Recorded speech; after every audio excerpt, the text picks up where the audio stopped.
Hi guys, welcome to new tutorial. My name is Ahmed and in today's tutorial I'm going to show you how to delete your Google account forever in just few simple steps. Okay, first open your Gmail app, then tap your profile, then tap manage your Google account, then tap data and privacy, then scroll down,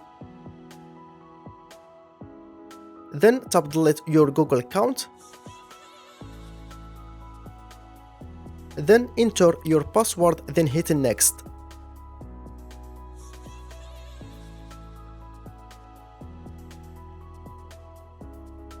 Then scroll down again, then mark these two options over here, then tap delete account. But keep in mind you only have 1 month in case you want to recover your account. And after 1 month your Google account will be completely deleted, okay? Okay guys, hope you find this tutorial useful and helpful, and if you do, then please like, share and subscribe for more tutorials. Thank you so much for watching, see you in next video. Bye.